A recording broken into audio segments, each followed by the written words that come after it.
그 중에서 한 가지 좀 이야기해 주시면 너무 좋지 않을까. 한 가지요? 네. 여러 개가 있는데 한 가지를 하라고 하면, 그쵸. 네. 네, 제가 한 가지만 딱 말씀을 드리고, 나머지는 책에서 네. 보시면 될 것 같습니다. 네. 일단은 금융 쇼핑을 제가 책을 쓴 이유는요. 네. 저희가 책도 굉장히 많고요. 강의도 굉장히 많아요. 그리고 웅달님이 하시고 있는 굉장히 좋은 채널이 있잖아요. 그래서 많은 분들이 이 강의 진짜 좋아. 이 책 진짜 좋아. 다들 좋아해요. 그리고 나서 그 다음에 so what? 어떻게 하라고? 어떻게 해야 되지? 당장 실천을 못 하고 계시더라고요. 저 역시 그랬고.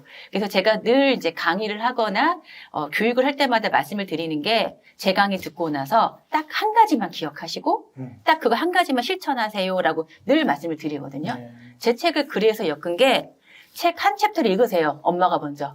그리고 그 내용을 고스란히 딸이랑 같이 따라 하시면 돼요. 제 책을 보시면 에피소드 위주이기 때문에 대화가 굉장히 많아요. 근데 그 대화를 읽으세요. 딱 앉혀놓고. 그러면 돼요.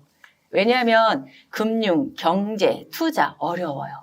엄마가 모르기 때문에. 그래서 일단 제 책을 챕터 1 먼저 보시고 그대로 따라서 읽으세요. 자녀랑 대화를 하세요. 네. 제 책은 이렇게 자녀와 함께 투자 중심의 금융 쇼핑을 할 수 있는 실천 지침서다라고 제가 자신 있게 말씀을 드릴 수 있을 것 같고 핵심 포인트 딱 3가지만 말씀을 드릴게요. 자녀와 꼭 실천해야 3가지. 첫 번째는요. 예산을 세우는 습관을 주시는 겁니다. 예산. 네, 예산이 뭘까요? 웅달님. 쓰기 전에 네. 대강 이런 데 쓸 것이다. 네. 생각해보네요. 네, 역시 전문가님은 다르십니다. 예산이 이제 사전적 의미로는 필요한 비용을 미리 계산을 해서 둔다, 축적해 둔다 이런 뜻인 거잖아요.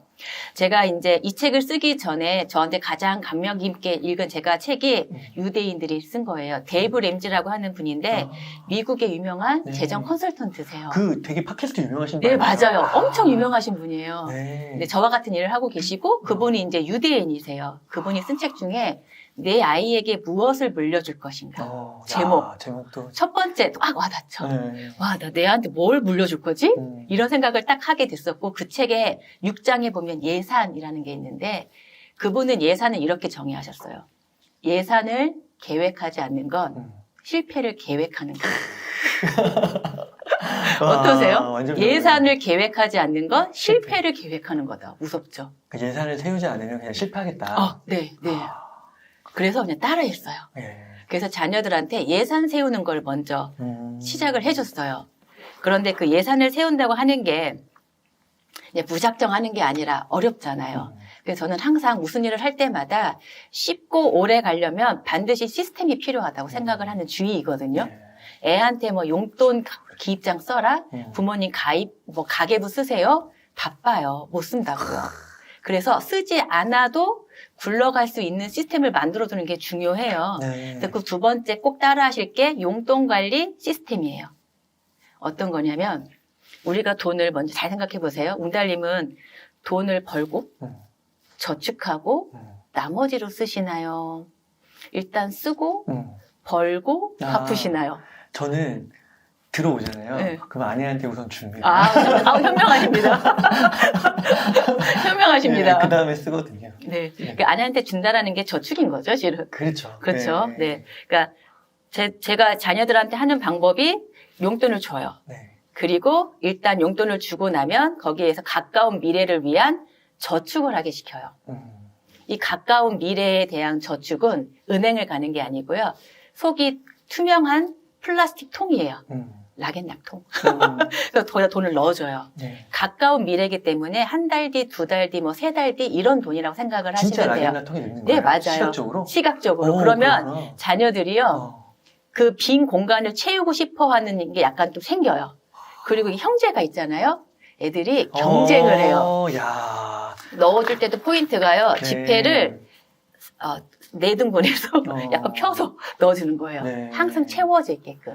저 근데 이 부분을 너무 공감을 한 게 저도 5살, 4살 딸 네네. 둘인데 경쟁을 그렇게 하더라고요. 네, 경쟁해요. 맞아요. 네. 별거 아닌데 네, 맞아요. 스티커 붙이는 거 맞아요. 있거든요. 그거 되게 좋은 것 같아요. 네, 그래서 동전을 쌓이면 얘를 빨리 지폐로 바꿔서 조금 보이게끔. 그래서 이게 비어 있으면 또 채우고 싶은 욕망이 생기게끔 소비를 안 하게 되거든요. 그래서 가까운 미래를 위한 소비. 이거는 락앤락 투명한 통. 안 보이면 안 돼요. 보여야 돼요. 그게 이제 20%에 해주는 거고요. 그 다음에 20%는 먼 미래를 위한 투자예요. 이거는 반드시 자녀 명의로 된 계좌를 만드셔야 되고 증권사 계좌를 말씀을 드리는 거고 이미 하고 계시잖아요. 그래서 자녀들한테 네가 좋은 대학을 가는 게 끝이 아니야. 좋은 직장을 가는 게 끝이 아니야. 너한테도 엄마처럼 사회생활을 하고 이런 나이가 올 수도 있고 네가 또 다른 또 가정을 꾸릴 수도 있어. 네 인생은 이제 막 시작일 뿐이야. 좀 미래를 좀 길게 볼 수 있는 힘을 좀 키워주는 것 같아요. 딱 거기 단편만 보는 게 아니라. 그래서 먼 미래를 위한 것도 20%. 나머지 10%는 기부를 해요. 유대인이 하길래 따라했어요. 제가 좀 따라쟁이라서 좋더라고요. 그러니까 부자에 대한 마인드도 좀 많이 달라지는 느낌이에요. 우리나라의 부자와 다르죠. 그래서 약간 그런 느낌으로도 했고요. 그러다 보니까 벌써 20%, 10%니까 50%가 이미 다 저축, 투자, 기부를 하고 있죠. 그러면 저희 딸의 통장에는 50%만 남아있어요, 이제. 다 자동이체로 빠져나간 거죠. 이 50%를 자녀 명의로 된 체크카드에 넣어주는 거예요. 그리고 이땐 자녀한테 자유를 주세요. 문자가 오게 하는데 문자가 엄마한테 오면 안 돼요. 아이한테 가야 돼요. 그럼 올 때마다 저희 딸이 띵동 스타벅스에서 4,800원 쓰셨습니다. 잔액이 2만 원 남았습니다. 그럼 저희 딸이 2주 남았는데 용돈 받으려면 2만 원을 가지고 내가 어떻게 써야 되지? 예산을 짜기 시작을 해요. 그러니까 이거를 제가 이제 처음에 이 작업을 하면서 저희 딸한테 얘기를 했어요. 연진아, 이게 있잖아. 네가 한 달 동안에 용돈을 받은 거를 첫째 주에 얼마 쓰고 이걸 나눠놓지 않으면 너 나중에 배고파져. 라고 충분히 얘기를 해줬어요. 근데 저희 딸이 나 금쇼맘 딸이야. 걱정하지 마. 이러더니 2주 만에 돈이 바닥이 난 거죠. 그러면 어떻게 해야 돼요? 저희 딸은 홈 아르바이트를 통해서 일을 하거나 돈을 벌거나 아니면 편의점 가서 삼각김밥만 사 먹어야 되는 거예요. 그렇게 혼자 한 3달, 6달을 하더니 이제는 정확하게 배분을 하면서 하더라고요. 그렇구나. 굉장히 좋아요. 근데 여기에서 엄마가 절대로 개입을 하면 안 돼요. 첫 번째 하실 거는 내 아이의 용돈을 얼마를 할 건지 정하는 것만 자녀들과 대화를 통해서 정해주셔야 돼요. 그러니까 저희 큰딸 같은 경우에 이제 고등학생이잖아요. 그러면 용돈을 정할 때 보수적으로 정하셔야 되고 정한 거는 반드시 지키셔야 돼요. 이번 달에 엄마 기분 좋으니까 더 줄게. 이런 것도 안 돼요. 원칙 세웠으면 반드시 지키셔야 돼요.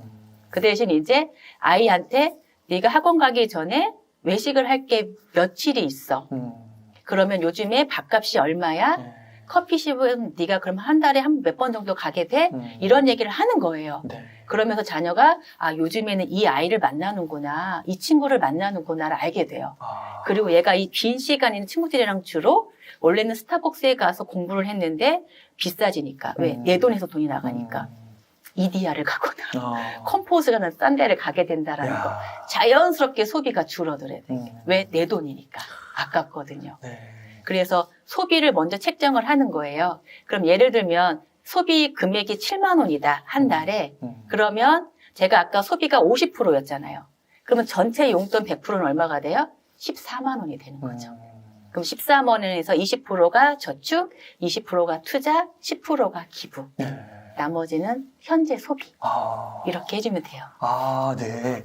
그러면 한 달 용돈은 대략 뭐 초중고로 나눴을 때 조금씩 나눠줘야 돼요. 그럼 어느 정도 혹시 이렇게 예산 이렇게 범위 같은 게 좀 있을까요? 범위가 일단은 좀 기준이 만 12살이어야 돼요. 만 12살. 왜냐하면 체크카드를 만들 수 있느냐 없느냐예요.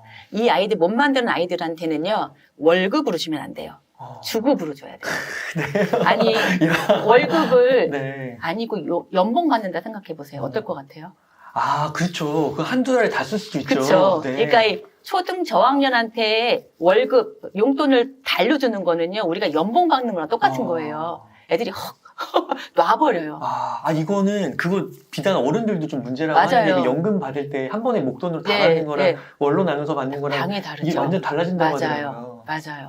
그래서 아이들 눈높이에 따라 달라지고요. 이 디테일은 얘들아 엄마랑 준비해서 굉장히 자세하게 나와 있습니다. 그러니까 이게 제가 5년 동안 그러니까 그때가 초등학교 1학년, 6학년이었거든요. 그때부터 지금 고3이 됐잖아요. 그러니까 초등 1학년부터 고3까지 아우러서 제가 그 단계별로 다 적어놓은 거예요. 저도 이제 계속 이제 시행착오를 겪으면서 한 거기 때문에 야. 보시면 우리 아이의 눈높이에 맞게끔 하실 수 있는 용돈 관리 시스템이 다 적혀져 있습니다. 그 집안일도 다 이렇게 돈 적혀 있더라고요. 그럼요. 와, 그렇게 해서 이제 만약에 내가 진짜 한 달 써야 되는 거 1주 만에 썼으면 채워 넣어야 된다는 거잖아요. 채워 넣어야 돼요. 근데 이게 진짜 공감이 되는 게 어른이 되어서도 직장 생활을 할 맞아요. 때 갑자기 돈이 어디서 생기는 게 아니잖아요. 맞아요. 그럼 계속 고민을 하게 되잖아요. 근데 그게 어렸을 적부터. 근데 만약에 어렸을 적에 돈이 없는데 그냥 엄마 카드 쓰고 아빠 카드 쓰고 이러면 느낌 없어요. 느낌이 없잖아요. 맞아요. 내 돈이 아니라. 어른 됐을 때도 그렇게 또 생길 수도 있다고 맞아요. 생각하고 네. 몸이 그렇게 또 반응할 네, 수도 있는 맞아요. 거고. 근데 그걸 어렸을 적부터 이렇게 만들어준다는 네. 거잖아요. 그러니까 제가 이렇게 해야겠다라고 생각한 계기가 뭐냐면 저는 이제 20대부터 70대 어르신을 다 만나서 컨설팅을 하잖아요. 20대 친구들이 마이너스 통장 신용카드를 진짜 겁없이 써요. 그러니까 제가 옛날에 호텔 다닐 때 그랬던 것 같아요. 예. 이 신용카드의 한도가 나의 능력이라고 제가 착각하고 살았던 것 같아요. 어느 누구도 신용카드와 마이너스 통장을 함부로 쓰면 안 된다는 걸 저한테 얘기해 준 적이 없었던 것 같아요. 그냥 썼어요, 신나게. 나중에 막 힘들어가지고. 근데 지금 20대 사회초년생들이 저와 똑같은 답습을 하고 있더라고요. 그래서 알려주고 싶었어요. 그래서 예를 들면 어떤 거냐면 제 큰딸이 이제 이렇게 물어보신 분들도 있어요. 그러면 옷은 어떻게 하느냐. 옷은 제 선에서 딱 정해서 그건 제가 사줘야 되겠죠. 애 용돈에 쓰는 건 아니에요.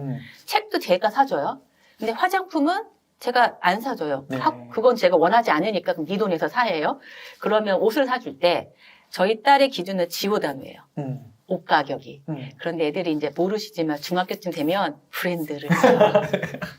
제가 옛날에는 절대 용납할 수 없어 막 네. 이랬거든요.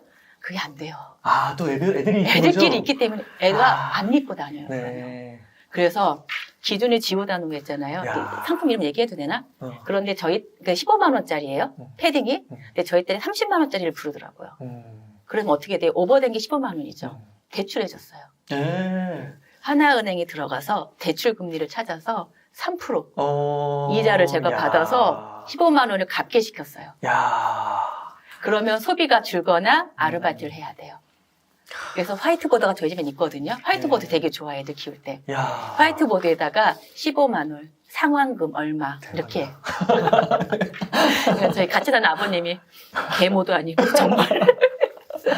와, 근데 습관. 와, 진짜 습관. 진짜 걔가 컸을 때, 그 네. 아이가 컸을 때 어떤 애가 됐을지. 근데 유대인들이 그런다고 하더라고요. 유대인이 그렇게 해요. 네. 그러니까 제가 하는 강도는 유대인보다 낮아요. 또 하나 에피소드를 말씀을 드리면, 저희 딸이 이제 제가 이 용돈 관리 시스템을 만들어주고 1년에 한 번씩 리뉴얼을 해줘야 돼요. 아이들이 학년이 변하니까 소비 성향도 바뀌잖아요. 그렇죠. 연봉 협상처럼. 그럼 저희 큰딸은 용돈 협상을 굉장히 잘해요. 어머니 식당에 가보시면 메뉴판에서 김치찌개 값이 7자가 지우고 8자로 바뀌었습니다. 물가 상승이 요즘에 2, 3% 제가 느끼기에는 체감의 물가 상승률은 4%, 5%입니다. 네. 그럼 저희 용돈도 그 정도 올려주셔야 되는 게 아닙니까? 이렇게 얘기를 해요. 대박이다, 진짜. 용돈 협상 엄청 잘해요. 네, 그러면 걔가 책에서 물가 상승률 이걸 책에서 배운 아이와 주식 채권을 책에서 배운 아이랑은 완전히 달라지는 달라지죠. 거죠. 달라져요, 진짜로. 왜? 내 돈이라 그래요. 투자도 내 증권사에 있는 계좌이기 때문에 관심이 생각보다 굉장히 좋아요. 네. 그 자산 운영 보고서가 한 달에 한 번씩 오잖아요. 그걸 봐요. 어머니 어떻게 된 거죠? 이렇게, 네. 그렇게 돼요. 또 그 보고서를 보고 되게 전문 보고서잖아요. 네. 그분들이 그 상품을 또 이렇게 펀드 같은 걸 하면 얼마나 또 이렇게 성심성 있고 고객들이 네. 쓰셨겠어요? 그거 갖고 토론도 할 수 있는 거고. 맞아요. 이야기거리도 맞아요. 생기는 거고. 네, 맞아요. 야, 이거 진짜 대박이다. 네. 그러니까 아이들을 꼭 내 걸로 만들어주면 돼, 뭐든지. 내 거. 체크카드도 내 돈, 투자도 내 돈, 저축도 내 돈, 기부도 저는 뭐 초록 어린이 재단, 뭐 굿네이 버스를 홈페이지를 열어놔줘요. 그리고 네가 선택해. 누구를 도와줄 거야. 그러면 자기 눈높이에 있는 아이들을, 친구들을 도와줘요. 그러니까 제가 그 유대인 서적 그 네. 책을 어디서 본 것 같은데 그 10% 20% 기부하는 게 네네네네. 그게 왜 그걸 해야 되냐면 네. 그 돈을 버는 게 사회를 항상 사회에 그 도움도 받은 거고 사실 그만큼 혜택을 받은 거고 그리고 이제 사회에다 주면서 내가 부를 쌓아가는 데 있어서 항상 남을 생각하고 네. 사회를 생각하고 네. 그런 관점을 기른다고 네. 그렇게 해서 이제 선량한 네, 부자가 맞아요. 되는 거잖아요. 좋아요. 야. 나눔한다라고 하는 게, 그러니까 어느 날 저희 둘째의 그 저축 통장에 그 통에 돈이 없어진 거예요. 그래서 내가 연수야 이 돈 다 어디 갔어? 나 썼는 줄 알고. 네. 그랬더니 굿네이버스 학교에서 왜 연말마다 이렇게 돈 내라고 오거든요. 후원금. 네. 옛날에는 엄마한테 돈 받아서 가져갔는데 자기 통에 있는 거를 야, 갖다 다 진짜 내더라고요. 훌륭하다. 그렇죠. 저는 그게 변화라고 생각해요. 그러니까 똑같이 돈을 낸 거예요, 굿네이버스에. 네, 네, 근데 네. 그게 엄마에게서 나왔냐, 네. 내 계좌에서 나왔냐. 네, 맞아요. 그 차이가 그게- 엄청난 차이를 네. 만들 수 있는 그 팁들이 네. 되는 거죠. 네. 그러니까 엄마는 그냥 그 틀, 시스템만 만들어주면 되는 거야. 그래서 초록 어린 재단에서는 카드를 아이 이름으로 만들어주고 땡스레터가 1년에 한 번씩 와요. 연수님 고맙습니다. 뭐 이렇게. 그거 받는 것도 느낌이 완전 다를 것 당연히 같아요. 다르죠. 당연히 다르죠. 자기 블로그에다가 사진 찍어서 야, 느낌이 있는 거예요. 소름 돋았어요. 네, 와. 네. 근데 이제 이게 제가 이제 5년 했잖아요. 네. 6년 때 들어갔는데 빨리 반응 오진 않아요. 음. 기다려주셔야 돼요. 어. 엄마의 조급함, 초조함만 내려놓으시면 아이들은 변합니다. 진짜로. 근데 솔직히 말씀드리면 이렇게 큰 변화가 있을 거라고 저는 상상 못했어요. 네, 저도 몰랐어요. 근데 이제 제가 예산 짜기를 이렇게 처음에 말씀을 드렸잖아요. 이게 단지 재정에서 예산 짜는 게 아니라 아이들이 이렇게 하다 보니까 공부하는 데에서도 계획을 짜고 있더라고요. 예를 들어서 2달 후에 기말고사를 야. 보면 이게 스케줄이 나오잖아요. 네. 그럼 일단 이 스케줄이 나오면 이 2달 전부터 일단은 달력에다 먼저 써요. 이때부터 이제 국어, 이때 뭐 이렇게 다 나름대로 노하우가 있어요. 그런 다음에 얘를 또 다이어리에다가 또 쪼개서 써요. 그게 생각이, 그러니까 하는 습관이 있으니까 애들이 여기로 또 확장이 되더라고요. 네. 그리고 나서 더 확장이 된 게 뭐냐면 인생의 계획을 짜기 시작을 해요. 놀랍죠? 네. 제 이 생각까지 못했어요. 네. 근데 이 이야기가 그 내 아이에게 무엇을 물려줄까의 책에 나와 있어요. 뭐라고 나왔어요? 그러니까 중학생이던, 그러니까 14살이던 54세이건 예산을 수립을 한다라고 하는 건 미래의 나의 인생을 설계하며 뭐 생활을 하는 것이다. 이렇게 표현이 나와 있어요. 야. 그러니까 그게 어렸을 때부터 습관을 잡아준다라고 하면 우리 복리 효과 있잖아요. 돈만 복리로 굴러가는 게 아니라는 거죠, 저는. 그 습관이 금융 지식부터 생활의 패턴에 대한 이런 습관이 복리로 올라갈 거잖아요. 야. 그러면 20년 후에 우리 딸들은 우리보다 훨씬 더 높은 곳에까지 성장을 하고 있지 않을까? 와, 라는 제가 바람이 있습니다. 이게 진짜 좀 놀라운 게 네. 제가 습관에 관련된 책을 네. 하나 읽었는데 옛날에 좀 읽었던 건데 거기서 그 핵심 습관이라는 걸 말하더라고요. 네. 그러니까 습관도 여러 가지인데 핵심 습관이라는 게 있는데 예를 들면 그 비유를 들더라고요. 그 볼링을 할 때 네. 가운데 핀이 쓰러지면 킹핀 그게 쓰러지면 옆에 자연스럽게 네, 쓰러지잖아요. 그러니까 옆에 똑같은 핀이지만 가운데 킹핀을 노려야 된다. 근데 그 킹핀으로 운동, 정리정돈 그리고 마지막에 재테크였어요. 그러니까 운동을 하면 내가 몸이 가벼워지고 하면서 다른 삶의 의욕이 생기니까 킹핀 효과. 그리고 정리정돈도 방이 깨끗해지면 뭔가 하고 싶은 욕을 하는 거고 잠도 잘 오고. 네. 재테크 말씀하신 게 그걸로 아까 이제 공부 계획이나 네, 중장기적 인생계까지 네, 간다는 맞아요. 게 소름이 맞아요. 그러네요. 그 중간 핀이 저는 예산이네요. 와, 재정적 그렇구나. 예산. 그러니까 저는 책에서만 지식적으로 읽었는데 그거를 이렇게 실천으로 하고 계시니까 더 놀라운 것 네, 같아요. 네. 그리고 그 에피소드를 책에 정리해 주시니까 얼마나 재밌어요. 대화식으로. 그러니까 따라 하시면 돼요. 진짜로. 그래서 한 챕터를 읽고 엄마 먼저 공부하고. 총 챕터가 몇 개죠? 그런 챕터가 한 6개 정도 되는 것 같아요. 그럼 6개를 같이 읽고 네. 실천하고 대화하듯이? 네. 그렇군요. 그러니까 제목이 얘들아 엄마랑이잖아요. 그러니까 엄마가 먼저 읽어요. 부모님.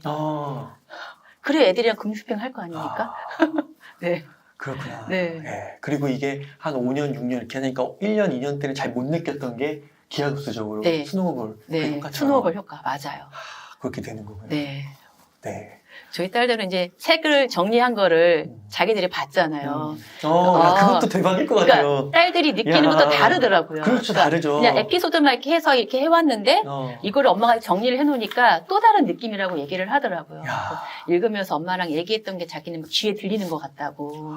그래서 많은 거 했네 이렇게 얘기를. 책으로 또 보여주기를 그쵸, 하는 거니까. 그렇죠. 애들한테 용돈 관리 시스템을 만들어줬어요. 엄마는 대충 살 수 있어요? 없죠. 네. 쓰고 갚고 벌고 할 수 있어요? 못해요. 네. 그럼 부모님이 뭐 해야 돼요? 월급 관리. 자연스럽게 솔선수범할 수밖에 없어요. 실은 제가 노리는 게 이런 부분이에요. 부모님이 하고 계셔야 애한테 얘기할 수 있어요. 야, 환경을 강제로 만드는 네, 거네. 네, 맞아요. 저는 그게 강제적인 거 굉장히 좋아해요. 그러니까 이 시스템이 강제 시스템이잖아요. 자동이체예요, 자동이체. 별거 없어요. 그렇구나. 네. 그리고 이제 그러면 이제 부모님들이 이렇게 얘기하시잖아요. 그래서 뭐 살 건데? 뭐 사야 돼? 이거 많이 물어보세요. 네. 그럼 아까 제가 용돈 관리 시스템 중에서 투자, 먼 미래를 위한 투자를 30%, 20% 한다라고 말씀을 드렸잖아요. 그건 자녀의 나이나 네. 집안의 환경에 따라서 퍼센테이지는 다 다르게 하시면 돼요. 저희 둘째는 언니랑 5살 차이가 나는데 용돈의 양이 다르니까 20%만 하면 언니를 따라갈 수가 없어요. 네. 그리고 운동을 하는 아이기 때문에 소비가 거의 없어요. 무슨 운동? 리듬체죠. 리듬체죠? 그래서 얘는 와. 소비가 거의 없어요. 소비가 네. 20%. 네. 나머지 다 투자예요. 어. 기부 10% 빼고. 어. 그래 언니를 따라갈 수 있거든요. 경쟁. 그 아이한테 맡기시면 돼요. 실은. 가끔 전화 받아요. 어떤 학생이 전화해서 금표맘님 저 기부 10% 꼭 해야 돼요? 너무 귀엽죠. 그래서 아니야 안 해도 돼 지금은. 왜냐면 쓰고 싶은 게 많은 거야. 일단은 해보고 해 이렇게 얘기를 해줬거든요. 그래서 이제 제가 아까 투자 20% 하는 거고 또 하나 투자할 것 중에 엑스트라 머니라는 게 있어요. 설날 아이들 세뱃돈 받았죠? 네. 그쵸? 보너스. 그쵸. 네. 그리고 또 하나 학교 입학하거나 졸업할 때 돈 받거나 또는 축하금 받죠? 네. 그리고 나서 또 한 가지는 뭐 조부모님이나 친척들이 돈 주잖아요, 용돈. 그걸 저는 이제 엑스트라 머니라고 불러요. 자기 용돈의 20%를 투자해서 증권사 계좌 하나, 엑스트라 머니 해서 계좌 또 하나. 두 개예요. 아, 또 분리. 분리. 근데 금액이 너무 안 많으면 분리하시지 말고 만약에 체계적으로 하고 싶으면 분리하셔도 돼요. 근데 금액이 너무 작으면 살 수 있는 게 별로 없잖아요. 그래서 어쨌든 두 개로 나눠서 하고 있고 이 엑스트라 머니 돈은 어떻게 또 시스템을 만드냐면 받자마자 100% 원천징수. 그럼 아이들은 여기서 원천징수란 말을 배우게 돼요. 직장인들 원천징수 영수증 매년 하지만 몰라요. 무슨 뜻인지. 얘들아 너네도 직장 생활을 해서 월급을 받으면 나라에서 10%라고 하는 세금을 소득세를 10% 원천징수해가. 무슨 말이야? 월급 들어오기 전에 그걸 먼저 떼간다라는 뜻이야. 이렇게 알려주죠. 그럼 너도 일단은 100% 엄마한테 원천징수를 해. 그런 다음에 어떻게 해요? 10%를 바로 현금으로 줘요. 네. 애들도 써야지. 오래 하죠. 기쁨을 주는 거죠. 그리고 나머지 90%를 그 두 번째 증권사 계좌에 넣어주는 거예요. 그래서 투자의 20%는 매달 똑같은 금액이 들어오죠. 그렇기 때문에 이 금액은 적립식 펀드로 자동이체를 걸어서 펀드를 매수해 주는 거고요. 이거는 들어올 때 있고 안 들어올 때 있잖아요. 그럼 돈이 어느 정도 쌓이면 이제 아이랑 대화를 통해서 주식을 매수를 해주는 거죠. ETF나. 야, 그러니까 그건 정기적이지 않으니까. 그쵸. 그리고 그쵸. 또 애들의 그리고 또 너무 이렇게 펀드 말고 재미없을 수도 있잖아요. 그렇죠. 재미없죠. 펀드는 자동이체이기 때문에 내 돈이 아닌 거예요. 어차피 먼 미래이기 때문에 내 돈이 아니라고 생각을 해요. 근데 언젠간 오겠지만 그래서 재미를 하려면 자녀랑 같이 엑스트라 머니 그 계좌를 가지고 돈이 어느 정도 모이면 자녀가 원하는 걸 사주시는데 이때도 이제 팁을 드리자면 자녀의 관심사나 장래 희망을 가지고 얘기를 해보세요. 얘가 자동차에 관심이 있다. 뭐 영화나 웹툰에 관심이 있다. 여러 가지 있겠죠. 의사가 되고 싶다라든지. 그런 거 관심사를 가지고 저희 둘째는 뭐 운동을 좋아하니까 뭐 나이키가 있고 아디다스가 있고 룰루레몬이 있잖아요. 그러면 아디다스는 이제 유럽에 상장되어 있으니까 매수하는 게 쉽지 않아요. 그럼 아디다스를 안 입고 나이키를 주로 입어요. 왜? 나이키 주주니까. 네. 그리고 룰루레몬을 입고 싶은데 너무 비싸요. 그럼 룰루레몬 주식을 먼저 사고 얘가 수익을 좀 낸 다음에 얘를 매도해서 레깅스 하나에 20만 원이거든요. 그걸 하나 사자든지 이런 식으로 어프로치를 해주는 거죠. 그럼 보세요. 내 이름으로 된 계좌에 내가 원하는 운동에 관련되어 있는 아이템들의 주식이 들어가 있죠. 그럼 관심을 가질 수밖에 없어요. 그렇죠. 그럼 자연스럽게 소비가 줄면서 엄마 돈 더 넣어야 돼.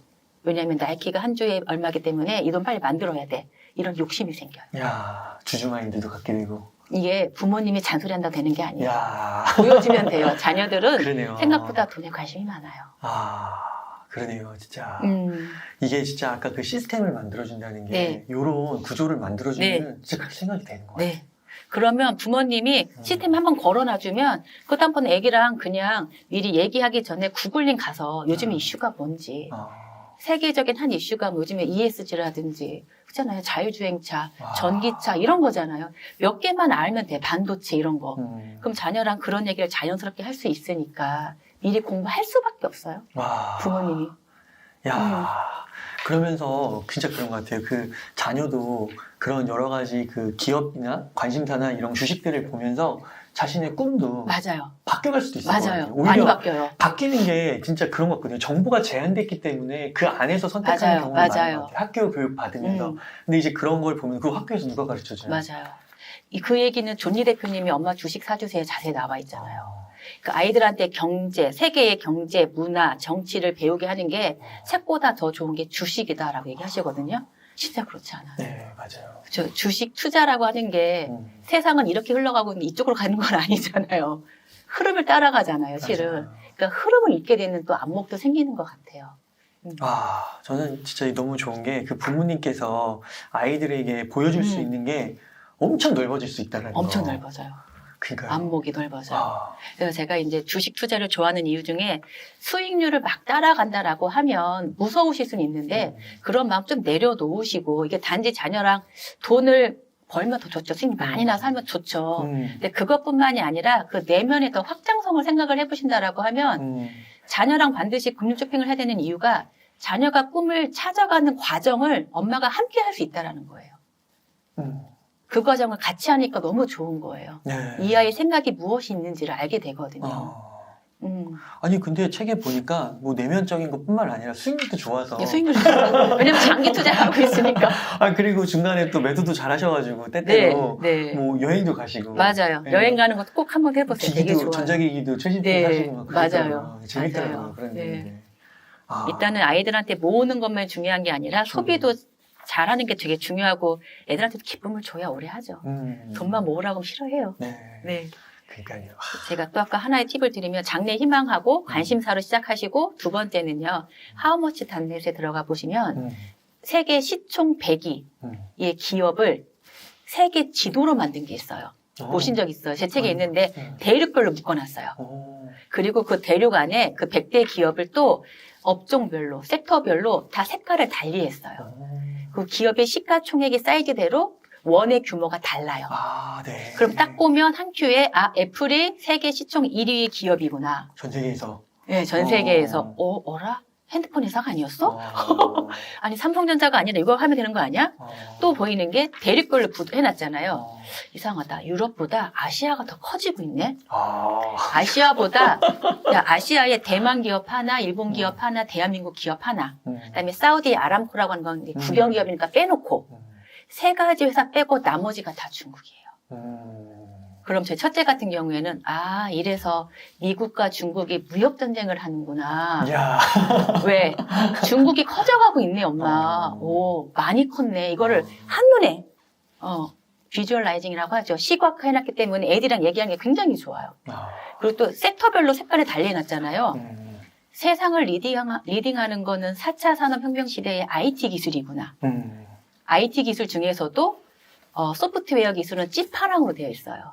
하드웨어는 옅은 하늘색이에요. 하드웨어보다 찐파랑의 기업이 훨씬 많아요. 옛날에는 공장에서 굴뚝에서 불 때는 제조업들이 다 세계 100대 기업을 거의 했는데 지금은 그게 아니라 플랫폼 회사들이 더 소프트웨어들이 더 커가고 있구나. 이런 것도 자연하게 배우게 되는 거예요. 그러면서 애들이 무슨 생각을 하겠어요?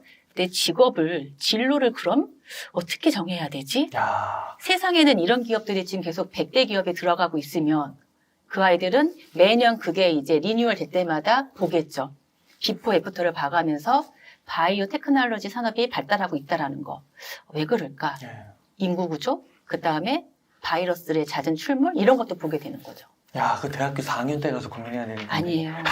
이거를 보여주고 나니까 초등학교 5학년 딸이 엄마 나 사회시간에 초고령화 세대 배웠어. 어르신들 약 많이 먹지. 바이오 테크놀로지 좋아. 여기 주식 하나 살까? 이렇게 가는 거예요. 그러니까 이게 대학교 3, 4학년이 돼도 이런 거 잘 모를 수 있잖아요. 몰라요. 토익 공부하고 뭐 그쵸. 그런 거가 더 바쁠 수도 있는데 그런 걸 갖고 한다면 진짜 글, 뭐 자기소개서나 이런 걸 쓸 때도 내용 자체도 달라지고 맞아요. 야, 남다른 사람들이, 그게 또 되게 무서운 게 그런 지식을 갖고 있으면 이제 그 고등학교 친구가 이 세상을 살아가면서 계속 그런 시각으로 보게 되면 이게 더 빨리 그런 쪽이 더 커질 거 아니에요? 안목이? 확장성이 굉장히 좋죠. 야, 금쇼맘. 괜찮나요? 대단하시네요. 아, 이거 진짜 그 대한민국 부모님들이 네. 꼭 진짜 시작하시면 좋겠고 그쵸. 조급함을 느끼지 마시고 네. 오늘이 가장 빠르다 생각하시고 꼭 실천해보시는 너무 좋을 것 맞아요. 같아요. 맞아요. 오늘이 주식도 제일 싼 날이잖아요, 원래. 맞아요. 맞아요. 진짜로. 중장기적으로 보시고 항상.